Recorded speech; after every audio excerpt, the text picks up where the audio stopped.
Yo, what's up, everyone? Week one of college football is in the books. It was a super exciting weekend of football. I'm ready to talk about it. I want to get into some big games that we saw this weekend, and then I want to recap the Ohio State versus Indiana game.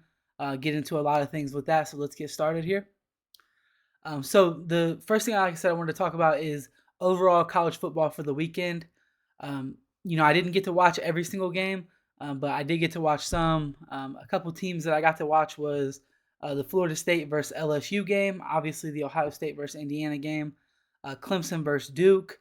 That was just some of the big games this weekend that I was able to watch the entire game, or at least most of the game. Florida State looks really good. I think, in the ACC, obviously Clemson lost to Duke, so Florida State's going to be in a good position to win the ACC this year. They have some tough games. That transfer wide receiver from Michigan State, Keon Coleman, he was out there just mossing guys, took a slant to the house. He looks like a superstar at Florida State, so obviously that's a big loss for Mel Tucker at Michigan State, but obviously a big pickup for Mike Norvell at Florida State. I think that they're going to be a problem. That was a team that brought back a lot of their production from last year, and everybody better watch out for them in the ACC. We may see a team that we haven't seen for quite some time in the playoffs this year with Florida State, which I wouldn't have a problem with. Actually, I wouldn't mind seeing the playoff this year be the same the 14 playoff, the very first one. It was Ohio State, Alabama, Oregon, and Florida State. Keep a lookout for that because Oregon, I didn't get to watch their game, but they scored 80 points. So I even made a little tweet about that on Twitter that Oregon could probably score 0 points in week two and still end up being top 10 in scoring in the whole country because they scored 80 the first week. I don't know how you do that, but hey, it might be a game I have to look into or at least look at some highlights from. But yeah, so getting into more games, obviously the big upset last night, Clemson lost to Duke. Clemson just looks like a mess, man. I don't know what's going on with that program. I don't know. I know they brought in some new coaches and stuff this year, but their skill players don't look great. The quarterback didn't look great. Defense was okay, but I mean, when the offense is fumbling multiple times inside the 10-yard line and I think the only points they scored last night was from a muffed punt from the Duke player, which actually put Clemson in really good field position, and then they scored a touchdown. But other than that, they lost 28-7. I don't know. Duke looked like they came to play. The new coach they have down there, I think, has got them going in the right direction. But Clemson is Clemson, man. They should be able to take care of Duke. So, I don't know. Maybe we'll see improvements from Clemson, but that they got a long way to go. We'll just leave it at that. All right, so that was kind of it for the national landscape. I know that there's a lot going on with there's a lot that happened this weekend, and I do want to go back and watch some of those games, and maybe I'll have more to talk about throughout the week here. But those are the games I got to watch, so I didn't really, I can't really comment too much on all the other games. I didn't really see any big upsets or anything like that, other than the one Clemson game that we just talked about. So I want to get into this Ohio State game. The first thing that I want to do, I just want to kind of go position by position and give my thoughts on how those positions played, and if they need to play better, how they can play better, or just some things that I would like to see out of that position. So I'm going to start from the very top, the one everybody always loves to talk about, the quarterback position. Obviously, Ryan Day told us in a press conference that he plans on playing both quarterbacks, and we didn't really see both. We saw Devin Brown for one series in the first half where they went 3 and out. It was a run play, and then a quarterback draw, or basically a quarterback draw, and it got blown up right away. Devin Brown didn't even have a chance. He got hit in the backfield from behind because the defensive end just cut straight towards him, unblocked. He got in front of Josh Simmons, and again, Devin Brown didn't really have a chance. He did come in the game late, like with a couple minutes left in the game, threw 3 passes. I thought at least 2 of them were catchable. The third one I think was too. It was just kind of like a shoestring catch, but he only got one completion. The other 2 were drops. So we didn't really get to see Devin Brown. I hate that, but let's dive into what we actually saw from the quarterbacks, which obviously was Kyle McCord. So nothing that I saw really wowed me from Kyle McCord. Um, I didn't really see him uh, taking shots or hitting guys downfield. I know he did a couple times, but overall, I didn't think that he commanded the offense very well. Again, this is not me saying that Kyle McCord cannot be a good quarterback. I don't know that. This was the very first game, and obviously the quarterback battle is kind of still looming. So there was a lot of pressure on the kid. He did make a couple nice throws, but one of the things that he was doing that was concerning to me is that he was throwing the ball late. So a lot of the times the receiver would get open, and when the ball is supposed to be there, it would not be there. It would be like a second late, and that was basically what people would call like hospital balls. It was causing the receivers to get hit really hard. I seen a play where Carnell Tate got hit really hard. I seen a play where Julian Fleming almost got his head taken off, which actually ended up being a long game because the guy that hit him whiffed, and then Julian broke the tackle from the guy that was another guy that was on him and took it down the field for like 10 more yards. But I mean, if that's something that Kyle McCord's really gonna have to work on if he is gonna be the starter, is his timing and getting the ball there when it's supposed to be there. The receiver comes out of his break, that ball needs to be there. That way he can catch it and go. And you're not giving the defense time to react. And if the defense is meeting the ball there, your receivers are going to end up getting hurt, and obviously it's going to cause them to drop some balls too. So the other thing about the quarterback with Kyle McCord was I felt like he was taking a lot of checkdowns the entire game. I don't know if the guys were open yet. We have to see like the actual game film, like the all 22 film, to see if receivers were open downfield and he just wasn't throwing it. I know that the game plan overall was a little bit conservative, but it's hard to tell because I seen it sometimes last year, especially in like the Michigan game, where C.J. Stroud even was getting a little confused by the secondary, and he would have guys running butt naked, wide open down the field, and he doesn't even see them or he's not even looking their way. So I'm guessing that some of that happened. I heard from one of my friends who was actually at the game that Marvin Harrison Jr. was like doing jumping jacks, basically showing frustration that he was open and was not getting the ball. So time will tell with that. Obviously, the quarterback position needs improvement, and that reflects in the score of the game. Only scoring 23 points, having 0 touchdowns, and we threw an interception, which was on 4th down. I'll let that slide. I mean, it was a really bad decision, but again, it's 4th down, and I think it was like 8 or 6 or something, and you just got to throw that ball up and hope that something happens. Obviously, if it gets returned for a touchdown or something, that's an issue, but it didn't. It actually led to Indiana's only points though, which was they ended up kicking a field goal. They had the 3 points on that drive where the interception happened.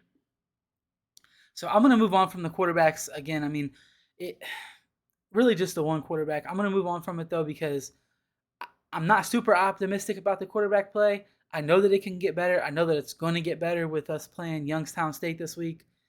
So we'll see how that plays out.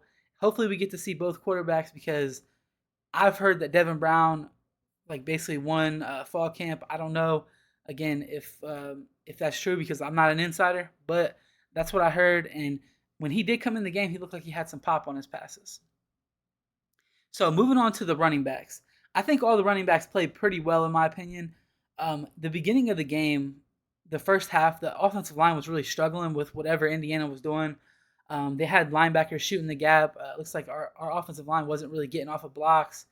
And Travion Henderson got most of his carries early in the game. I mean, he was getting hit 2 or 3 yards in the backfield, but overall, I think that he played well. Obviously, we had Chip Trainum come in and he kind of took the show over. Chip Trainum looks like a really good back, and I think that he's definitely challenging Travion Henderson for carries. He seems like he's elusive. When he gets hit, he can bounce off of the tackle and get positive yards. And I mean, Chip, from everything that I've heard, he's one of the fastest players on the team. I think Travion Henderson's probably a little quicker from maybe like a 10-yard split. But overall, top speed, I think Trey and Chip are probably very similar. And then obviously mine is as advertised. everybody knows mine. They call him bowling ball. They call him pork chop, all that stuff. When he gets hit, he doesn't go down. They handed him the ball in the goal line multiple times. He got hit at the line of scrimmage, carried guys into the end zone. So I love what I'm seeing from Mayan Williams. I like him in that role. I don't want Mayan to have a ton of carries because I don't want him to get hurt. Mayan hasn't been healthy his entire career, like for a full season, but it makes sense for a guy who's running like that. I mean, you got he's just a nasty runner. If you're hitting Mayan, it's gonna hurt you, which is that's actually I think what happened to Denzel Burke at the beginning of last year in camp.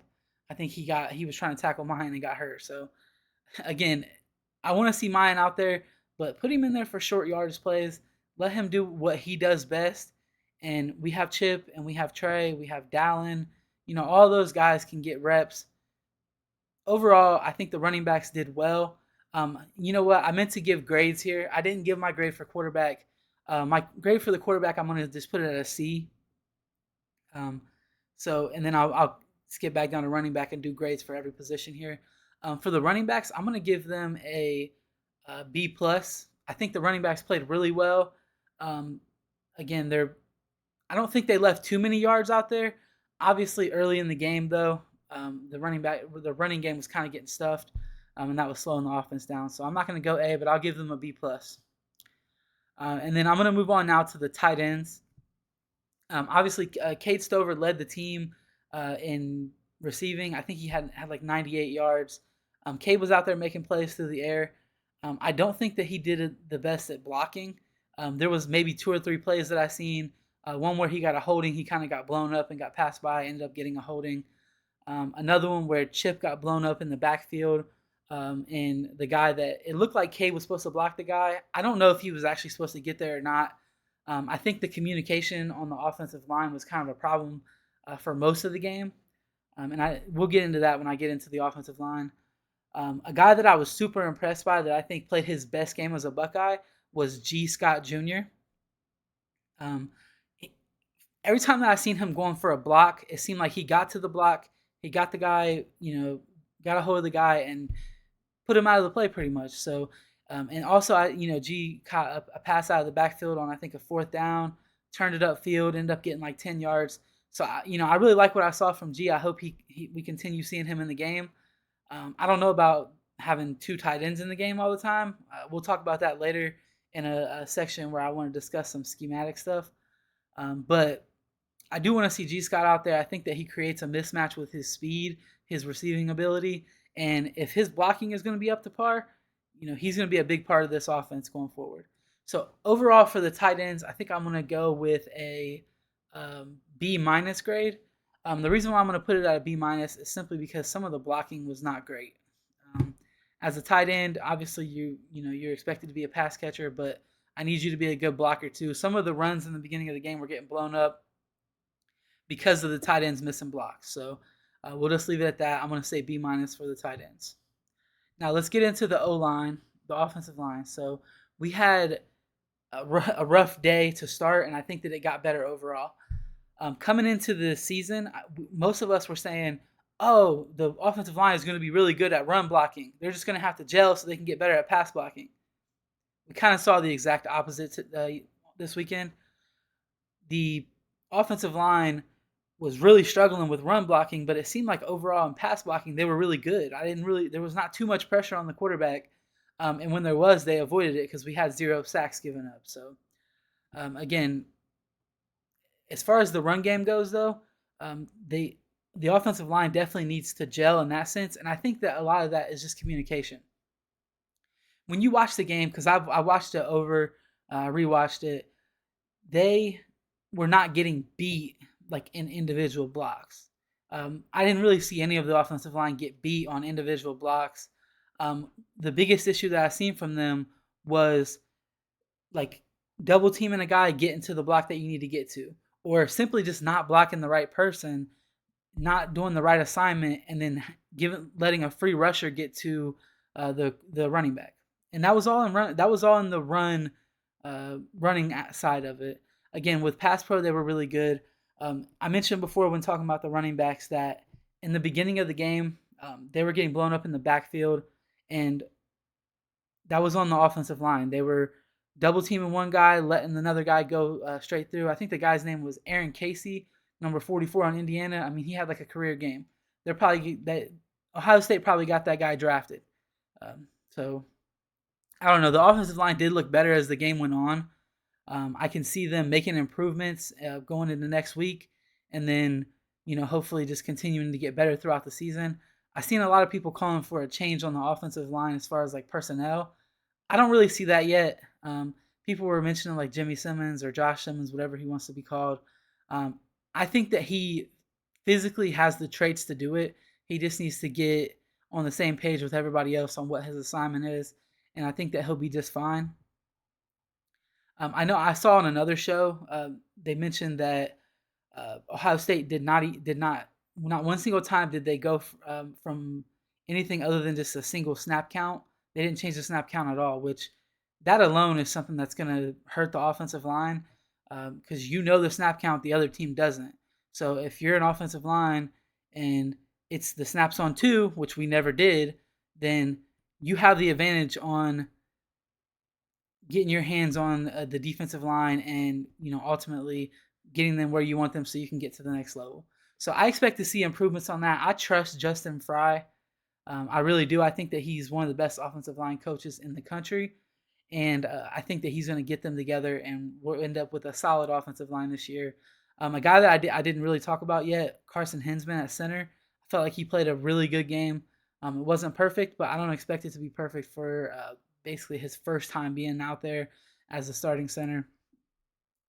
And then kind of just looking at the new pieces, Josh Fry on the. I'm sorry, hold on. Josh Fryer, yeah, Josh Fryer as the right tackle. I felt like he played a really good game. And then the two guys in the middle that we returned from last year at the guard position, Donovan Jackson and Matt Jones, I felt like they actually didn't have their best game.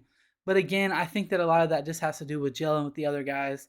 They may be expecting, the tackle to come off of the block and get to the linebacker, whereas the tackle thought it was their job. Again, all that stuff comes with time with the offensive line. And again, I trust Justin Fry to get that done. So overall, I'll give the offensive line like a C grade. I mean, they played decent in the second half. The first half was ugly, but it was the first half of the first game, so I'll let that slide. Now I'm going to get into the wide receivers. This one is going to be really kind of hard to judge because of what was going on with the quarterback. I don't know if the wide receivers were open. Again, I've heard that from people who are at the game, but I don't know what the read was. I don't know if the quarterback was even supposed to be looking at those guys that were open. So I'm not going to make that judgment and say that the wide receivers played bad. They didn't. There was only I think one drop during like the meat of the game, which was Carnell Tate at the end of the first half. Um, the ball was thrown, I think, a little bit behind him, where he had to turn and catch it, as opposed to just running to the spot where he was going and catching the ball. But he was dropping it before he got hit. So again, there's really no excuse there. The ball hit his hands; he should have caught it. So Julian Fleming, I thought, played a really good game. I'm just getting into some of the guys here. Marvin Harrison Jr. and Emeka Egbuka, they combined for 5 catches for 30. Let me see here, 34 yards. That's just unacceptable. That can't happen. You have two of the best players in the country, and for those two guys to combine for 5 catches and 34 yards in a game, it has to be better. I don't know if that's play calling, whatever it is, but that has to be better. That can't happen again, especially in a game where the offense is not doing well. It's like, maybe that's part of the reason why the offense is not doing well. They didn't even get targeted that much, and when they did, they were not put in positions to be successful. So hopefully that's something that the coaching staff will get together with the quarterback and let them know, like, look, we can't do this. These guys have got to be getting the ball, especially when they're open. A guy that I was impressed with, even though I mentioned he had a drop ball, was Carnell Tate. His route running looks pretty crisp. The ball that he dropped, it was just in transition. He caught it, went to transition it into like a, holding the ball to turn around position, and it slipped out of his hand. So I mean, he did catch it. Just he obviously needs to keep that focus all the way through the ground with the catch. But when he did catch the ball, I noticed that he looked kind of twitchy, man. He got around the corner on one catch. He caught the ball and got around the corner on a guy. And if the guy didn't have help like coming, I think that he could have possibly broke that tackle and took it for a big gain. So I'm super impressed with him. I hope to see more of him. One guy that we didn't see was Jaden Ballard. I don't know what's going on with him, man. The Ohio State social media was kind of hyping him up in the offseason. He looks super fast, super twitched up. Uh, Brian Hartline even said that he has the best ball skills on the team last year, which is crazy when you think about the guys on this team like Emeka, Marv, all that stuff. I don't know what's going on with Jaden Ballard, but I hope that we get to see him out there because I think he could be a real difference maker with just game breaking speed. I think he's the fastest guy on the team. So hopefully we get to see him play at some point, maybe this week. Plus, if you look back at like Kyle McCord highlights from last year, it's basically a Jaden Ballard highlight. Everybody likes to talk about the Kyle McCord and Marvin Harrison connection because of high school, because of 3 or 4 years ago. But in reality, Kyle McCord and Jaden Ballard have a better connection, in my opinion, because he's been throwing to him in practice for longer. And when those two were on the field in garbage time last year, that's who he was throwing to. That was his number one target. And I mean, in those targets, Jaden Ballard to me looked really good. So I hope we get to see him play. So that's going to do it for the offense. With the wide receivers, let me give the grade. I'm just going to give them, let's say like a C. I mean, again, I don't want to judge them too much based on what we saw, but they were not making too many mistakes. I think they were playing decent, but I don't want to give them too high of a grade because, I mean, overall the passing game was not great. So that's it for the offense. I'm going to move on to the defense now. The first thing I want to start with is the defensive tackles. Now, this defense was really exciting me. I like what we saw out of the defense. Um, just to name off some guys that I saw things that I like from, or some flashes, were Mike Hall, Tyleek, Hero Canoe, Jaden McKenzie. They all flashed and made great plays. Mike Hall is just a beast, man. I mean, if you look at him, he looks like a linebacker with how fast he is out there. He seems great with his hands, so obviously I'm expecting really big things out of him throughout the rest of the season. Tyleek Williams, I think, might be the most improved player on this team.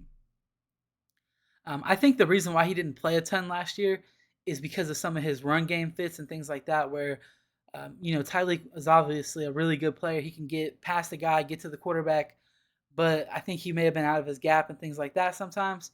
But man, I seen him taking on double teams and not getting moved. I seen him taking on double teams and getting off of them to make plays.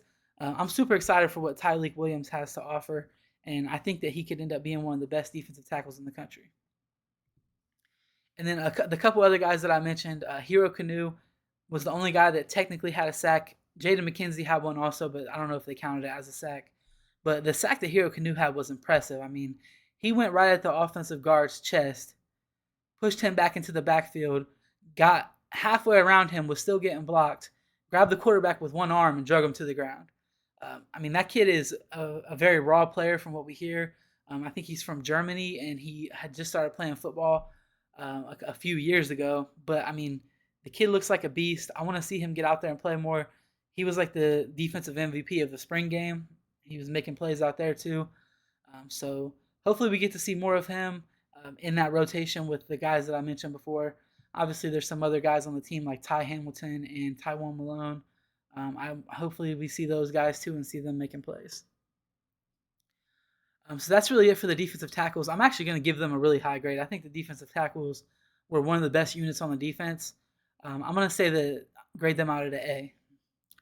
Now moving on to the defensive ends, I think that they played well overall.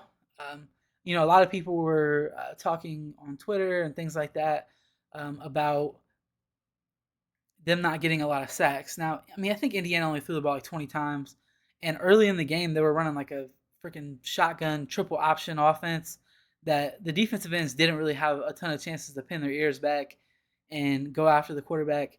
And even when they did, Indiana would be running the ball on like 3rd and 10 or stuff like that. So we'll get to see a bigger sample size of them as the season goes on. I didn't see a ton of plays out of a guy like Jack Sawyer. I know I've seen some from JT Tuimoloau, where he was making some plays in the run game, which I think Ohio State actually gave him their defensive player of the game. So, that's pretty cool. That's not my pick. We'll get into that later here. Um, but once Indiana did start passing, the defensive line overall did start getting a lot more pressure on the quarterback.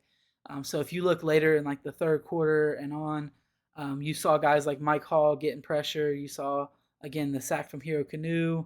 Caden Curry was causing a lot of pressure. A guy that I didn't really see cause a ton of pressure, but I want to see more of is Kenyatta Jackson when he is in the game.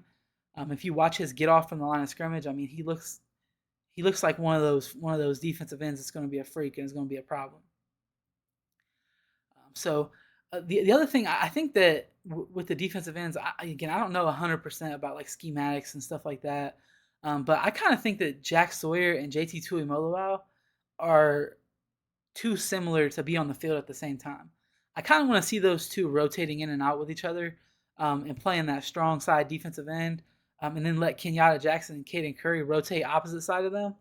I mean, I don't know if that's something that they'll do, and maybe I won't think that once I see them against a team that drops back and passes more. Maybe those guys will look like freaks off the edge and they'll make plays. But that was just kind of a thought I had watching the game. Overall, I'm going to give the defensive ends like let's say like a B grade. They made a couple plays, but we're looking to have one of the best defensive lines in the country. And in order for that to happen, those guys got to step up and get to like an A grade. So now getting into the linebackers, I didn't think this was the best game for the linebackers. I do think that some of that though is a schematic thing. I don't know if it's just Indiana or if it is just kind of something that they wanted to change this year. Um, I personally think that it's something they want to change this year because throughout the offseason, when you listen to what the coaches have to say and what the players have to say, one of the things we heard all year before last year was that the term spill and kill, where the defensive line is supposed to block up the holes, make it where the running backs have to spill a certain way.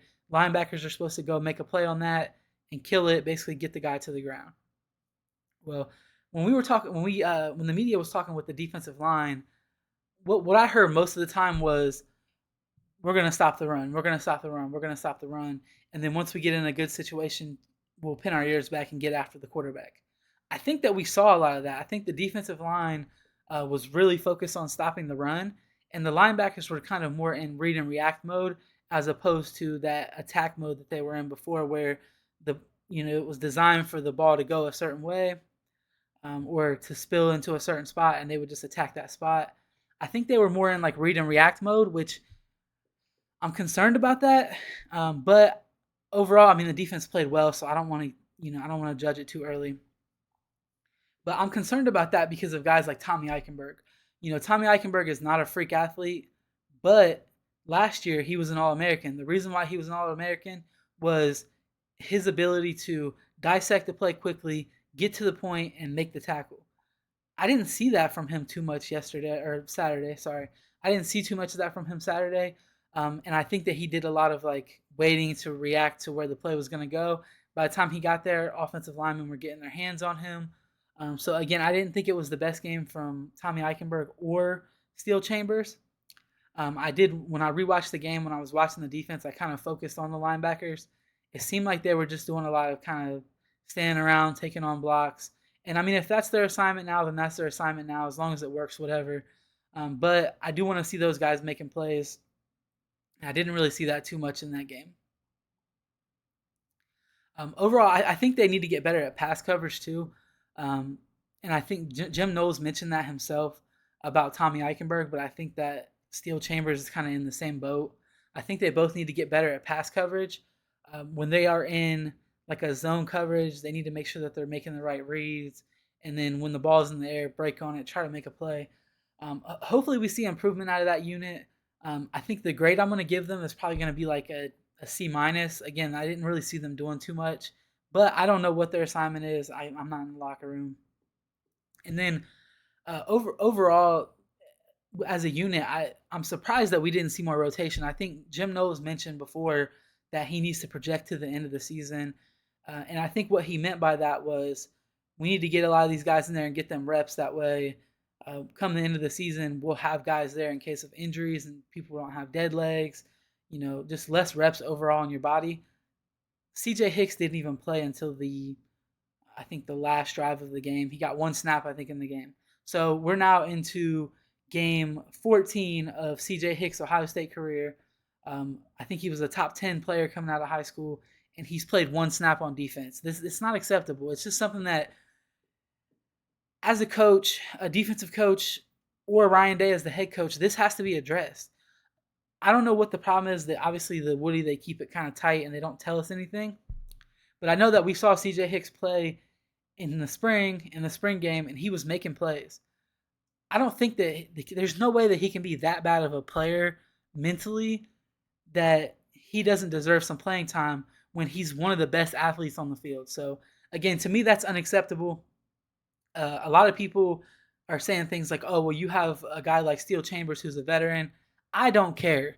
Ohio State plays games where they get blowouts, all this crap. You can't tell me that the kid can't play a couple series and give him a chance to go out there and be a gamer and make a play.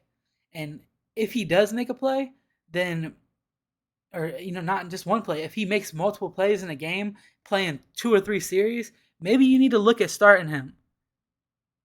I mean, I don't have a problem with Steel Chambers, but I just know that CJ Hicks is a freak athlete, and from the looks of it, we're gonna get to see him maybe play 1 year, and that's if if they even let him play next year. I don't know. I don't really have faith in them playing him at this point. I thought he was gonna play a lot this year. One game in, he got one snap. So we'll see. Maybe maybe next game he'll get 2 snaps. I don't know. Anyway, we'll move on from that. Getting into the safeties, I think the safeties were probably the best unit on the field overall. Um, it's tough because the defense or the corner is also really good, which I'm going to get into that. I'm going to give my grade first and then get into some people. I'm just going to give the safeties an A plus. Again, I think that they play phenomenal. The first guy I want to talk about is Josh Proctor. Proctor, I think, is like a 6-year senior. Came in as a freak athlete, and honestly, I never thought that he would see real minutes because every time that he gets on the field, it seems like he's headhunting. He's not taking the best angles. But man, he really impressed me in this game. I know it was just Indiana, and he still took a couple bad angles, but I would like to see him get reps throughout the season and hopefully fix that because there was a few plays where Josh Proctor was a deep safety, and I mean he was playing deep, like 20 yards off the ball snapped, and he comes screaming down to the line of scrimmage and hits a guy in the backfield. And I mean, that's something that you just can't teach. He looks like a freak athlete. He made a good play on 4th down where he batted a ball down. Again, these are just plays that we were not seeing out of our safeties last year. And I didn't think that it would come from Josh Proctor, but I'm happy that it did.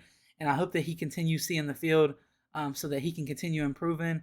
Because I think that late in the season, when you're playing teams like Michigan, Penn State, maybe get into like a playoff, you're going to need a guy like him who is just fast, super athletic. He's long arms. Those are the guys that can be the difference in winning and losing a big game, like say the Georgia game last year where Ohio State lost by just 1 point. And then Lathan Ransom, I think, was solid. I think he did his job. I don't think they put him in any positions where he was in an unfavorable position like they did a lot last year. That could change as we get into offenses that are throwing the ball more. We'll see how Lathan plays, but overall in this game he was solid. I don't think he made any mistakes. He did everything he was supposed to do. Going back to the position that Josh Proctor plays, Malik Hartford was the freshman that I mentioned before in some of my other videos.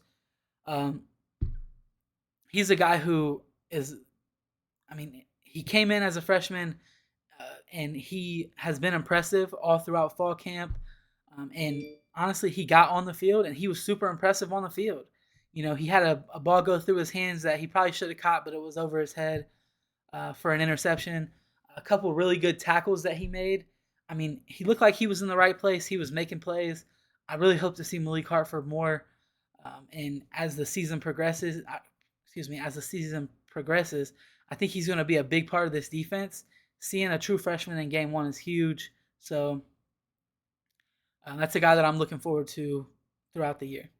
And then the last guy in the safety room, the one that everybody knows about, the one that's going to be a household name, it's probably going to be an All-American, Sonny Styles. I mean, Sonny Styles was out there doing Sonny Styles things. I see multiple plays on Twitter where Sonny was on the right side of the field, the ball goes to the left. He's the first guy to get there. I mean, he's just a freak athlete. They have him playing everywhere.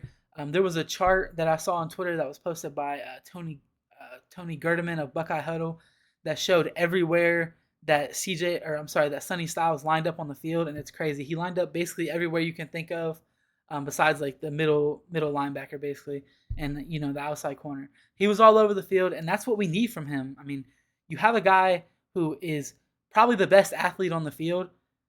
Put him in a position to be the best athlete on the field, and I think that Jim Knowles did that overall. There was plays where Indiana had a really fast running back who was kind of killing us on kick returns. And they gave him the ball out of the backfield multiple times, and he was racing Sonny Styles to the edge, and Sonny Styles did not lose. He got the guy out of bounds at the line of scrimmage or behind the line of scrimmage. So I love that from him. A+ grade for the safeties. I hope to see that kind of play all year from them. Now, moving on to the corners. I think this was probably the most improved unit from last year. And we heard about it all offseason that they're getting their hands on balls. They're making plays, getting interceptions, which they had 0 last year for the entire year. And I think that they showed that. I think that especially Denzel Burke. He's a guy that I've been touting all offseason as I think is going to be a first-round pick. They threw his way a couple times, and he got his hand in there and made it to where there was no catch. I mean, he straight batted the ball down. I love what I'm seeing from him. He looks like he's playing a lot more physical. And I really think that he could be that lockdown corner that we need for this team to make a big run late in the year. I got another guy who I've been really high on is Davis Igbinosun, transfer from Ole Miss. I love Davis Igbinosun because he's physical. A buddy of mine texted me during the game and said Davis Igbinosun's getting picked on. I said no, he's not. He said, well, they're throwing his way a lot, which was true. I agree with him on that. They were throwing his way a lot, and he did give up a couple catches, and he had a pass interference. But overall, from Davis Igbinosun, I love what I've seen. He's a physical corner. Again, I like to project out to later in the year. I don't, when I'm looking at these games, I like to think about how this is going to project against a team like Georgia, a team like Michigan, a really good team. I think Davis Igbinosun is going to bring that physicality that we need. And if he gets a pass interference a game, I'm okay with that. I'm completely fine with that. I would rather see a guy getting a pass interference one time a game than seeing our corners be in a really good position to make a play and then not making a play and the receiver just catches it for a 40-yard gain. So I think he brought that physicality to the team. And then another thing that I think is super underrated about Davis Igbinosun is his ability to tackle and his willingness to tackle. There was multiple plays that could have broke for big gains, but Davis Igbinosun came up and smacked the guy. I mean, he's putting guys on the ground. He's hitting them hard. If you're going to run to the outside on Ohio State this year, you're going to run into someone who's willing to hit you like a safety. So I love that from him. And then moving on to Jordan Hancock. I didn't see him play as much. Maybe he did. I don't know. He just wasn't getting the ball thrown his way, which could be a good thing. I'm going to have to go back and watch some of his reps. But I felt like he played a really solid game. I didn't really see him give up any catches. And when the ball was thrown where he was in position, he made the tackle. I think Jordan Hancock is another one who's going to be a really good player. And that rotation they have is solid at corner with Hancock, Igbinosun, and Denzel Burke. So I'm going to give those guys an A+ also. I think they played a phenomenal game. And I hope to see that from them because that unit specifically could be the difference between Ohio State going 10-2 and Ohio State going 12-0 in the regular season. Because if teams are not able to throw the ball, I have confidence that our team is going to be able to stop the run. All right, so I'm going to move on from the players now. That was kind of the positions that I thought, or what I thought about each position. Moving on to the players of the game, I wanted to go over that. So my players of the game, I have, for offense, I have Chip Trayanum. And I think he kind of just did everything, man. I mean, he looked like the best running back with the ball in his hands. And then he's not selfish at all to the point where he can get Ohio State all the way down the field. And then they'll put Mayan Williams in and tell Chip, go block for him. Go block for him and get him a touchdown. And he goes out there and he smacks somebody right in the chest. I really think that Chip Trayanum could carry this team to where they want to go. He's that type of running back. I've seen people on Twitter like Maurice Clarett and Beanie Wells saying, look, I don't know how to explain it, But these reps that he's getting, the things that we're seeing from him, these are RB1 reps. Those are two great running backs from Ohio State history. I tend to trust players when they say things, so I believe them. Again, that's my offensive player of the game. I think he deserves it. I think he did everything for the team. He caught the ball, he blocked well. He When he got the ball in his hands, he was making plays. So Chip Trainum, offensive player of the game. And then my defensive player of the game is going to be Denzel Burke. There was, multiple plays where he was making plays as I mentioned before. One of them that I thought was super interesting was Davis Igbinosun running across the middle of the field with the receiver, and he kind of looked at Denzel Burke and pointed at him, and the receiver crossed, went past Davis Igbinosun, went over to Burke, and the ball got there about right as Burke got there. He reached around and knocked the ball out, and plays like that are just huge momentum shifters, especially when it's in like third down or something like that. Again, Denzel Burke just had a phenomenal game. I have no complaints about what he did. That's my defensive player of the game. And then I gave a special teams player of the game. The kick coverage was not great. There was Luckily Indiana had a couple penalties that brought them back because they would have had some really good field position. But the kick coverage was not great. My player of the game for special teams is just going to be the kicker, Jaden Fielding. He went 2 for 2 on field goals, which, as an Ohio State fan, anytime a field goal is getting kicked, it kind of brings a little tear to your eye or a little pain because of how we started this year out with the field goal going left and right as the clock hit midnight to end our season. So I'm going to give it to Jaden Fielding. I hope he's a good player or a good kicker throughout the whole year, and because that's something that is an underrated aspect of the game of football is having a kicker who you feel is automatic who's going to make it. All right, so moving on here to a couple things I wanted to talk about this scheme. Again, I'm not a big guy who knows everything about X's and O's, but I do like to talk about the scheme and the things that I like seeing, and the things that I don't like seeing. So looking at the game, Ohio State ran a lot of 2 tight end sets, which I don't know how I feel about it. I think that I like the 2 tight end sets, but I don't like it as much as we ran it because you're taking the wide receivers off the field. And then another thing, you're bringing more defenders into the box, and we're trying to run out of that, which, again, that's just not something that I see being a good idea. I don't know. Again, I think that we should spread it out more. We have the best receiver room in the country. I want to see those guys out there and see them making plays, and it's ultimately just going to make it harder on the defense.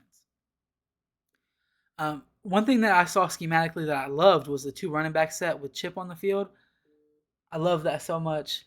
I think that's going to end up being here, let me turn this thing off. Okay. I think that's going to end up being a staple of this offense because Chip Trainum is such a great running back such a great football player. Not even just running back. He's such a great football player that he's fast and he gets to the block on time and he hits the person in the chest and he's opening up running lanes for everybody. So I hope they keep that set.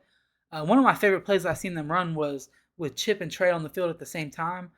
Trey was lined up outside as like a slot receiver, came around in motion. They handed the ball to Trey and let him follow Chip off to the left side of the formation. I want to see more stuff like that. Again, the more that we're multiple in our running game, it's going to be better. There was a stat that I had here that really amazed me, and I couldn't believe it. Let me find this real quick. Right here it is. Okay, so I actually went through and I charted all of Ohio State's run plays. So if you're not familiar with football, there's a thing called field boundary, and then up the middle is what I wrote down here. So a run play to the field would be like if the ball is lined up on the left side of the field, you go to the side that has more room. The boundary would be the side that has less room based on where the ball is positioned on the field. So Ohio State had only 4 carries the whole game for a total of 56 yards that went to the field, so the side that has more room to run. 22 carries to the boundary, which that's a crazy difference to me. That makes your offense so predictable. I can't believe that it even lined up like this. 22 carries for only 76 yards. So 18 more carries and 20 more yards when they ran to the boundary. And then they have 4 that just kind of went up the middle, total of 6 yards. Those are like short yardage plays and stuff. I just didn't want to factor those in to skew the stats. But to me, I think 22 plays to the boundary compared to 4 to the field is crazy. And the 4 plays to the field, let me just read these to you, right? So, one carry to the field for 19 yards, one carry to the field for 14 yards, one carry to the field for 14 yards, one carry to the field for 9 yards. So basically, every time they ran to the field, they got a first down, but they didn't hardly ever do it. So I don't really know what to think of that. I would need somebody who's more familiar with schematics to tell me what that means. But I thought that was super interesting when I was watching the game and just kind of tracking that. Hopefully, they'll get more balance with that because having your offense be predictable is always going to be a problem. Ryan Day is one of the best offensive minds in college football, and I hope that he doesn't allow this offense to be that predictable. All right, so I got a phone call that I had to take in the middle of recording here, so just had to cut this. But yeah, just to get back to what I was saying, it really amazed me that so many of our plays were to the boundary. You hear a lot about getting athletes in space, especially a guy like Travion Henderson. Only one of those carries that I mentioned before for that were to the field were for Travion Henderson. The rest of them was Chip Trainum. And the one time that Travion Henderson ran to the field was the longest run of the day, which was the 19-yard run. So, again, I hope to see Ohio State um, be more multiple in the run game because obviously that's going to be a problem if you're not going to mix it up. Teams are going to know where you're running the ball. Um, and then another thing that I noticed too is that the Ohio State did a lot of small splits, so they had their wide receivers really close to like the either the tackle on the end or the tight end on the end. So basically, they're just bringing guys into the box and they're trying to run kind of up the middle. I don't really know. I felt like the game plan was kind of weird.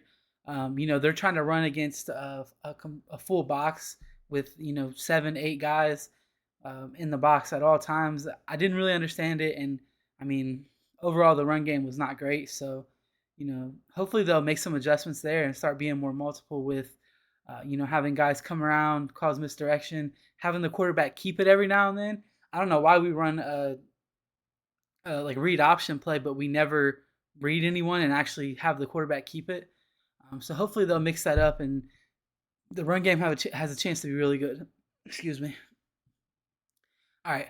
And then the other thing that I noticed schematically was that the defense didn't really blitz hardly at all. And when they did, it was like run blitzes where Tommy Eichenberg would kind of just smash up the middle and then everybody else would fill in everywhere else, which I don't mind it. I mean, last year we ran into issues where we blitzed too many people and we had guys getting beat over the top for touchdowns. If the front four is going to be able to create pressure and we don't have to blitz, I would, absolutely. I love that. Obviously, you need to be multiple in that also. So mix it up sometimes. You could have, someone come off the edge. I know Jim Knowles likes to do that corner blitz. I love that. So, obviously mix some of those in. I just think we don't need to do so many cover zero blitzes where you send the whole team and if one mistake is made, then they're off to the races for a touchdown. So that's going to do it for the schematic part of the show. The last thing I wanted to touch on before we get out of here is Ryan Day had a press conference directly after the game. He always does. The players did too. I honestly didn't even check those out yet. But Ryan Day was asked, like, the first question he was asked is, "Are you ready to say that Kyle McCord is your guy going forward?" He jumped around, wouldn't answer the question.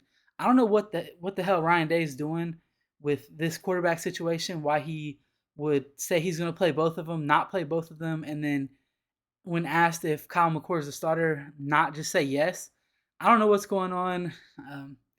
I mean, I want to see Devin Brown play because I think there's a chance that the quarterback battle went into the summer, or sorry, the quarterback battle went into the season, and there's a chance that Devin Brown might just be better, and Kyle McCord is getting an opportunity because he's the older guy. He stuck with the program multiple years. Again, I'm not saying that is the case, but I don't understand why if it was Kyle McCord and Ryan Day was fully confident in that, why he wouldn't just shut it down. That's your guy that's been here longer anyway. So it would make sense for him to be your quarterback.